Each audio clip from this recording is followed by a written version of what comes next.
Hi hello guys, welcome back to Aadya colourful.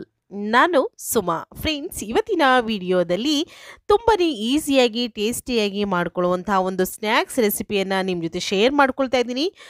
ಹೀಗೆ ಗರಿಗರಿಯಾದ ಸ್ನ್ಯಾಕ್ಸ್ನ ಒಂದ್ಸಲ ತಯಾರಿಸಿ ತಿಂದರೆ ಮತ್ತೆ ಇದರ ರುಚಿನ ಮರೆಯೋದಿಲ್ಲ. ತುಂಬಾ ಟೇಸ್ಟಿಯಾಗಿ ಆಗುವಂಥ ಒಂದು ಗರಿಗರಿಯಾಗಿರುವಂಥ ಒಂದು ಸ್ನ್ಯಾಕ್ಸು ಒಂದ್ಸಲ ತಿಂದರೆ ಎಲ್ಲದನ್ನು ಕೂಡ ತಿಂದು ಮುಗಿಸ್ತಾರೆ, ಅಷ್ಟು ಟೇಸ್ಟಿಯಾಗಿರುತ್ತೆ ಈ ಒಂದು ಸ್ನ್ಯಾಕ್ಸು. ಮೊದಲನೇದಾಗಿ ನಾನಿಲ್ಲಿ ಒಂದು 2 ರಿಂದ 3 ಆಲೂಗೆಡ್ಡೆಯನ್ನು ಬೇಯಿಸಿ ತೊಗೊಂಡಿದ್ದೀನಿ.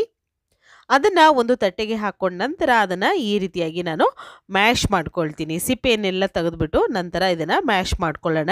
ಫ್ರೆಂಡ್ಸ್, ನೀವ್ಯಾರಾದ್ರೂ ಫಸ್ಟ್ ಟೈಮ್ ನನ್ನ ಚಾನಲ್ಗೆ ವಿಸಿಟ್ ಮಾಡಿದರೆ ಪ್ಲೀಸ್ ನನ್ನ ಚಾನಲ್ನ ಸಬ್ಸ್ಕ್ರೈಬ್ ಮಾಡ್ಕೊಳ್ಳಿ, ಹಾಗೆ ಲೈಕ್ ಮಾಡಿ ಮತ್ತು ಹೆಚ್ಚೆಚ್ಚು ಶೇರ್ ಮಾಡಿ. ಫ್ರೆಂಡ್ಸ್ ನೋಡಿ, ಈಗ ಬೇಯಿಸಿರೋಂಥ ಆಲೂಗೆಡ್ಡೆಯನ್ನು ಪೂರ್ತಿಯಾಗಿ ನಾನು ಮ್ಯಾಶ್ ಮಾಡಿ ತಗೊಂಡಿದ್ದೀನಿ. ನಂತರ ಇದಕ್ಕೆ ಕೆಲವೊಂದು ಸ್ಪೈಸಸ್ನ ಹಾಕ್ಕೊಳ್ಳೋಣ. ಈಗ ಒಂದು ಅರ್ಧ ಸ್ಪೂನ್ ಆಗೋಷ್ಟು ಜೀರಿಗೆ ಪುಡಿಯನ್ನು ಸೇರಿಸ್ಕೊಳ್ತಾ ಇದ್ದೀನಿ. ನಂತರ ನಾನು ರುಚಿಗೆ ತಕ್ಕಷ್ಟು ಉಪ್ಪನ್ನು ಕೂಡ ಸೇರಿಸ್ಕೊಳ್ತಾ ಇದ್ದೀನಿ. ಫ್ರೆಂಡ್ಸ್, ನೀವು ಆಲೂಗೆಡ್ಡೆಯನ್ನು ಬೇಯಿಸೋದಕ್ಕೆ ನೀವು ಉಪ್ಪನ್ನು ಸೇರಿಸ್ಕೊಂಡಿದ್ರೆ ನೋಡಿಕೊಂಡು ಉಪ್ಪನ್ನು ಹಾಕ್ಕೊಳ್ಳಿ. ಅಕಸ್ಮಾತ್ ನಿಮಗೆ ಸ್ವಲ್ಪ ಜಾಸ್ತಿ ಆದರೆ ಖಂಡಿತವಾಗ್ಲೂ ಚೆನ್ನಾಗಿ ಬರೋದಿಲ್ಲ. ಸ್ವಲ್ಪ ಕಮ್ಮಿ ಅಂತಲೇ ಉಪ್ಪನ್ನು ಸೇರಿಸ್ಕೊಳ್ಳಿ. ಅದಾದ ನಂತರ ಬೇಕು ಅಂದರೆ ಒಂದು ಸಲ ನೋಡಿಕೊಂಡು ಉಪ್ಪನ್ನು ಹಾಕ್ಕೊಳ್ಬೋದು. ನಂತರ ಹಸಿರು ಮೆಣಸಿನ್ಕಾಯಿ, ಒಂದು ಹಸಿರು ಮೆಣಸಿನ್ಕಾಯಿನ ಸಣ್ಣದಾಗಿ ಕಟ್ ಮಾಡಿ ಹಾಕ್ಕೊಂಡಿದ್ದೀನಿ. ಒಂದೇ ಒಂದು ಸ್ವಲ್ಪ ಶುಂಠಿಯನ್ನು ಕೂಡ ತುರಿದು ನಾನು ತೊಗೊಳ್ತಾ ಇದ್ದೀನಿ. ತುಂಬಾ ಈಸಿಯಾಗಿ ಮಾಡ್ಕೊಳ್ಳುವಂತಹ ಒಂದು ರೆಸಿಪಿ ಫ್ರೆಂಡ್ಸ್. ಖಂಡಿತವಾಗ್ಲೂ ನೀವು ಕೇವಲ 5 ರಿಂದ 10 ನಿಮಿಷದಲ್ಲಿ ಆಗುತ್ತೆ ಈ ಒಂದು ಗರಿಗರಿಯಾದ ಸ್ನ್ಯಾಕ್ಸು. ನಂತರ ಒಂದು 2 ರಿಂದ 3 ಸ್ಪೂನ್ ಆಗೋಷ್ಟು ಕೊತ್ತಂಬರಿ ಸೊಪ್ಪನ್ನು ಸಣ್ಣದಾಗಿ ಕಟ್ ಮಾಡಿ ಸೇರಿಸ್ಕೊಳ್ತಾ ಇದ್ದೀನಿ. ರುಚಿಗೆ ತಕ್ಕಷ್ಟು ಅಚ್ಕಾರದ ಪುಡಿಯನ್ನು ಸೇರಿಸ್ಕೊಳ್ಳೋಣ. ಇಲ್ಲಿ ಖಾರಕ್ಕೆ ಅನುಗುಣವಾಗಿ ನಿಮಗೆ ಎಷ್ಟು ಬೇಕೋ ನೋಡಿಕೊಂಡು ನೀವು ಸೇರಿಸ್ಕೊಳ್ಳಿ. ಕಮ್ಮಿ ಬೇಕು ಅಂದರೆ ಕಮ್ಮಿ ಹಾಕ್ಕೊಳ್ಳಿ, ಅಥವಾ ಇನ್ನೂ ಸ್ವಲ್ಪ ಖಾರವಾಗಿ ಬೇಕು ಅಂದರೆ ನೀವು ಹಾಕ್ಕೊಳ್ಬೋದು ಮತ್ತಷ್ಟು. ನಂತರ ಸ್ವಲ್ಪ ನಾನಿಲ್ಲಿ ಪುದೀನ ಎಲೆಯನ್ನು ಸಣ್ಣದಾಗಿ ಕಟ್ ಮಾಡಿ ಸೇರಿಸ್ಕೊಂಡಿದ್ದೀನಿ. ಅದಾದ ನಂತರ ನೀವು ಇಲ್ಲಿ ನೋಡ್ಬೋದು, ನಾನು 2 ಪೀಸು ಬ್ರೆಡ್ಡನ್ನು ತೊಗೊಳ್ತಾ ಇದ್ದೀನಿ. 2 ಪೀಸ್ ಬ್ರೆಡ್ಡನ್ನು ನಾವು ಕಟ್ ಮಾಡಿ ಅಥವಾ ಹಾಗೆ ಕೈಯಲ್ಲಿ ಮುರಿದು ಕೂಡ ಇದನ್ನು ತೊಗೊಳ್ಬೋದು. ಸೊ 2 ಪೀಸ್ ಬ್ರೆಡ್ಡು ಇಷ್ಟು ಕ್ವಾಂಟಿಟಿಗೆ ಸಾಕಾಗುತ್ತೆ. ನೀವು ಜಾಸ್ತಿಯಲ್ಲಿ ಮಾಡೋದಾದರೆ ಖಂಡಿತ ಇನ್ನೂ ಒಂದು 2 ಪೀಸ್ ಜಾಸ್ತಿ ಹಾಕ್ಕೊಡಿ. ಈಗ 2 ಪೀಸ್ ಬ್ರೆಡ್ಡನ್ನು ಕೈಯಲ್ಲೇ ಈ ರೀತಿ ಮುರಿದು ನಾನು ಒಂದು ಮಿಕ್ಸಿ ಜಾರ್ಗೆ ಹಾಕ್ಕೊಳ್ತಾ ಇದ್ದೀನಿ. ನೋಡ್ತಾ ಇದ್ದೀರಲ್ಲ, ಈ ರೀತಿಯಾಗಿ ಹಾಕ್ಕೊಳ್ಳೋಣ. ತುಂಬಾ ಟೇಸ್ಟಿಯಾಗಿ ಬರುತ್ತೆ ಬ್ರೆಡ್ ಹಾಕೋದ್ರಿಂದ. ಒಂದು ನಿಮಗೆ ಖಾರ ಅಂತಲೂ ಅನಿಸಲ್ಲ, ಅದು ಸ್ವೀಟು ಅಂತಲೂ ಕೂಡ ಅನಿಸೋದಿಲ್ಲ, ಅಷ್ಟು ಟೇಸ್ಟಿ ಅನಿಸುತ್ತೆ ಬ್ರೆಡ್ ನಾವು ಹಾಕ್ಕೊಂಡ್ರೆ. ಈಗ ನೋಡಿ, ಈ ರೀತಿ ಪೌಡರ್ ಮಾಡ್ಕೊಂಬಂದಿದ್ದೀನಿ. ನೀರೇನು ಕೂಡ ಹಾಕ್ಕೊಳ್ಬಾರ್ದು, ಜಸ್ಟ್ ಬ್ರೆಡ್ಡನ್ನು ನಾವು ಗ್ರೈಂಡ್ ಮಾಡ್ಕೊಂಬಂದರೆ ಈ ರೀತಿ ಪೌಡರ್ ರೆಡಿ ಆಗುತ್ತೆ. ನಂತರ ಈಗ 1 ಕಪ್ ಆಗುವಷ್ಟು ನಾನಿಲ್ಲಿ ಕಾರ್ನ್ಫ್ಲೋರನ್ನು ಸೇರಿಸ್ಕೊಳ್ತಾ ಇದ್ದೀನಿ. ಈ ಒಂದು ಆಲೂಗೆಡ್ಡೆಯ ಮಿಶ್ರಣಕ್ಕೆ 1 ಕಪ್ಪು ನಾವು ಕಾರ್ನ್ಫ್ಲೋರ್ ತೊಗೊಂಡಿದ್ದೀವಿ. ಅದೇ ಕಪ್ಪಿನ ಅಳತೆಯಲ್ಲಿ 1.5 ಕಪ್ ಆಗುವಷ್ಟು ಬ್ರೆಡ್ ಕ್ರಮ್ಸನ್ನು ಹಾಕ್ಕೊಳ್ತಾ ಇದ್ದೀವಿ. ಆಯಿತಾ? ಇಷ್ಟನ್ನು ಕೂಡ ಈಗ ನಾವು ಮಿಕ್ಸ್ ಮಾಡ್ಕೋಬೇಕಾಗತ್ತೆ. ಈಗ ಹಿಟ್ಟನ್ನು ಸ್ವಲ್ಪ ಉಳಿಸಿದ್ದೀನಿ. ಯಾಕೆ ಅಂತಂದರೆ ಅಕಸ್ಮಾತ್ ನಮಗೆ ಇನ್ನೂ ಸ್ವಲ್ಪ ಬೇಕು ಅಂದರೆ ಅದನ್ನು ಹಾಕ್ಕೊಳ್ಬೋದು. ಅದಕ್ಕೋಸ್ಕರ ಜಾಸ್ತಿ ಟೈಟ್ ಆದರೆ ನಮಗೆ ಅಷ್ಟು ಚೆನ್ನಾಗಿ ಬರೋದಿಲ್ವಲ್ಲ, ಅದಕ್ಕೋಸ್ಕರ ಈಗ ಹಿಟ್ಟನ್ನು ನೀಟಾಗಿ ಕಲಿಸ್ಕೊಳ್ಳೋಣ. ಎಲ್ಲದೂ ಕೂಡ ನೀಟಾಗಿ ಮಿಕ್ಸ್ ಆಗಬೇಕು, ಮಸಾಲೆಗಳೆಲ್ಲ ಕೂಡ ಆ ರೀತಿಯಾಗಿ ನಾವು ಮಿಕ್ಸ್ ಮಾಡ್ಕೊಳ್ಳೋಣ. ನೋಡಿ, ಹೀಗೆ ಬೇಕು ಅಂದರೆ ನೀವು ಇನ್ನು ಮಸಾಲೆಗಳನ್ನು ಸೇರಿಸ್ಕೋಬೋದು. ಗರಂ ಮಸಾಲ ಅಥವಾ ಚಾಟ್ ಮಸಾಲ ಈ ಥರದ್ದನ್ನು ಕೂಡ ನೀವು ಹಾಕ್ಕೊಳ್ಬೋದು. ಖಾರವಾಗಿ ಬೇಕು ಅಂದರೆ ಪೆಪ್ಪರ್ ಪೌಡರ್ನು ಕೂಡ ಹಾಕ್ಕೊಳ್ಬೋದು. ಇದೇ ರೀತಿ ಇಲ್ಲಾಂದರೆ ಹಸಿರು ಮೆಣಸಿನ್ಕಾಯಿ ಜಾಸ್ತಿ ತೊಗೊಳ್ತೀವಿ ಅಂದರೆ ಇನ್ನೂ ಸ್ವಲ್ಪ ಜಾಸ್ತಿ ಕೂಡ ಹಾಕ್ಕೊಳ್ಬೋದು. ಈಗ ಈ ರೀತಿಯಾಗಿ ಮಿಕ್ಸ್ ಮಾಡ್ಕೊಳ್ತಾ ಇದ್ದೀನಿ. ಈಗ ಹಿಟ್ಟು ಇದಕ್ಕೆ ಇನ್ನೊಂದು ಸ್ವಲ್ಪ ಬೇಕಾಗುತ್ತೆ. ಈಗ ಉಳಿದಿರೋವಂಥ ಹಿಟ್ಟನ್ನು ಕೂಡ ಇದಕ್ಕೆ ಹಾಕ್ಕೊಳ್ಳೋಣ. ನೋಡಿ, ಸ್ವಲ್ಪ ತೆಳ್ಳಗಾಯಿತು, ಅದಕ್ಕೋಸ್ಕರ ಈಗ ಉಳಿಸಿರೋವಂತಹ ಹಿಟ್ಟನ್ನು ಕೂಡ ನಾನು ಹಾಕ್ಕೊಳ್ತೀನಿ. ಟೋಟಲಾಗಿ ನಮಗೆ ಕರೆಕ್ಟಾಗಿ 1 ಕಪ್ ಆಗೋಷ್ಟು ಹಿಟ್ಟು ಬೇಕಾಗುತ್ತೆ ಫ್ರೆಂಡ್ಸ್. ಪೂರ್ತಿಯಾಗಿ ಹಾಕ್ಕೊಳ್ತಾ ಇದ್ದೀನಿ. ಈಗ ನೀಟಾಗಿ ಮಿಕ್ಸ್ ಮಾಡ್ಕೊಳ್ಳೋಣ ಇದನ್ನು. ನಮಗೆ ಹಿಟ್ಟು ಟೈಟಾಗಿರಬೇಕು, ಜಾಸ್ತಿ ತೆಳ್ಳಗಿರಬಾರ್ದು. ಚಪಾತಿ ಹಿಟ್ಟಿನ ಹದಕ್ಕಿಷ್ಟೇ ಸಾಕಾಗುತ್ತೆ, ಅದಕ್ಕಿಂತ ತೆಳ್ಳಗಂತೂ ಮಾಡ್ಕೊಳ್ಳೋಕೆ ಹೋಗಬೇಡಿ. ಈಗ ನೋಡಿ, ಹಿಟ್ಟು ರೆಡಿಯಾಗಿದೆ. ಈ ರೀತಿಯಾಗಿ ಇರಬೇಕು. ಬೇಕು ಅಂತಂದರೆ ಒಂದು ಸಲ ನೀವು ಚಿಕ್ಕದಾಗಿ ಒಂದು ಬಾಲ್ಸ್ನ ಮಾಡಿದ್ರೆ ಅದು ನೀಟಾಗಿ ಪರ್ಫೆಕ್ಟಾಗಿ ಬರಬೇಕು. ಆವಾಗ ನಮಗೆ ಕರೆಕ್ಟಾಗಿದೆ ಅಂತ ಹೇಳಿ ಅದು.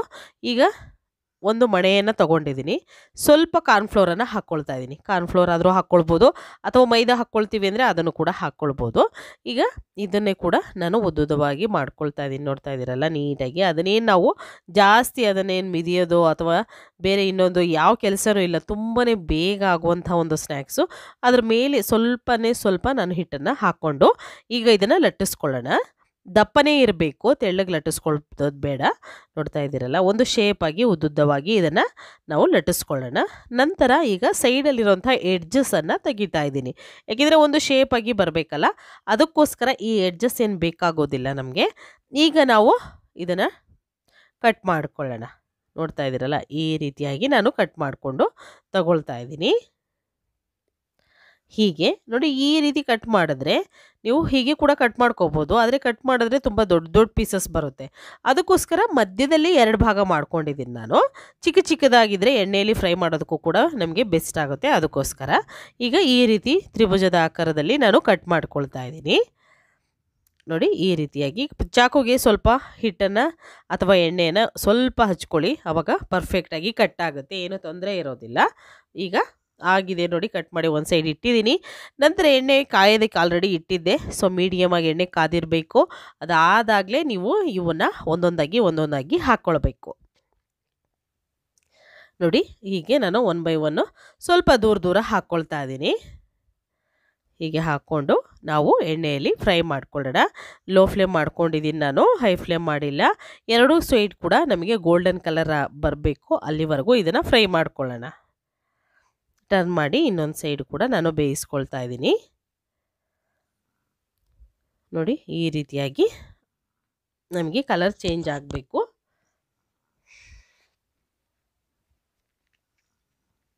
ಸಂಜೆಗೆ ಬೇಕು ಅಂದಾಗ ದಿಢೀರಾಗಿ ಮಾಡ್ಕೊಳ್ಳುವಂತಹ ಗರಿಯಾಗಿರುವಂತಹ ಒಂದು ಸ್ನ್ಯಾಕ್ಸು. ಖಂಡಿತವಾಗ್ಲೂ ಈ ಥರ ನೀವು ಸ್ನ್ಯಾಕ್ಸ್ನ ತಯಾರಿಸಿದರೆ ಒಂದು ಬಿಡದೆ ಎಲ್ಲರೂ ಕೂಡ ತಿಂದು ಮುಗಿಸ್ತಾರೆ.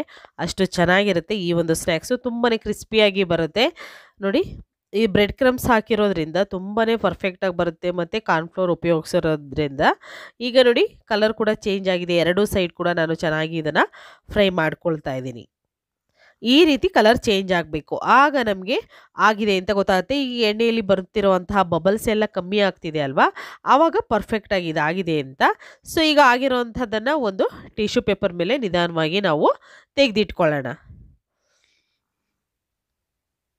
ತುಂಬಾ ಈಸಿಯಾಗಿರುವಂತಹ, ಟೇಸ್ಟಿಯಾಗಿರುವಂತಹ, ಗರಿಯಾಗಿರುವಂತಹ ಒಂದು ಬ್ರೆಡ್ಡಿಂದ ಮಾಡಿರುವಂಥ ಒಂದು ಸ್ನ್ಯಾಕ್ಸು ರೆಡಿಯಾಗಿದೆ ಫ್ರೆಂಡ್ಸ್. ನೀವು ಕೂಡ ಮನೆಯಲ್ಲಿ ಟ್ರೈ ಮಾಡ್ತೀರಾ ಅಂತ ನಾನು ಭಾವಿಸ್ತೀನಿ.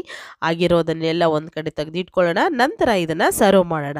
ಕಲರ್ ಕೂಡ ತುಂಬಾ ಪರ್ಫೆಕ್ಟಾಗಿ ಬಂದಿದೆ, ನೀವು ಕೂಡ ಗಮನಿಸ್ಬೋದು.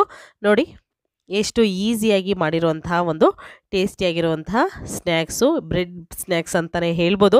ಕೇವಲ 5ರಿಂದ 10 ನಿಮಿಷದಲ್ಲಿ ಮಾಡ್ಕೋಬೋದು ಈ ಒಂದು ಸ್ನ್ಯಾಕ್ಸ್ನ. ಒಂದ್ಸಲ ತಯಾರಿಸಿ ಹೇಗೆ ಬಂತು ಅಂತ ತಪ್ಪದೆ ಕಾಮೆಂಟ್ ಸೆಕ್ಷನಲ್ಲಿ ತಿಳಿಸಿ ಫ್ರೆಂಡ್ಸ್. ಓಕೆ, ಸೊ ಇವತ್ತಿನ ವಿಡಿಯೋ ಸ್ವಲ್ಪನಾದರೂ ಇಷ್ಟ ಆಗಿದ್ರೆ ಚಾನಲ್ನ ಸಬ್ಸ್ಕ್ರೈಬ್ ಮಾಡ್ಕೊಳ್ಳಿ, ಲೈಕ್ ಮಾಡಿ ಮತ್ತು ಹೆಚ್ಚು ಶೇರ್ ಮಾಡಿ. ಇವತ್ತಿನ ವಿಡಿಯೋನ ಇಲ್ಲಿಗೆ ಮುಗಿಸ್ತಾ ಇದ್ದೀನಿ. ಮತ್ತೆ ಇನ್ನೊಂದು ಹೊಸ ವಿಡಿಯೋ ಜೊತೆ ಬರ್ತೀನಿ ಫ್ರೆಂಡ್ಸ್. ಅಲ್ಲಿವರೆಗೂ take care, bye, see you.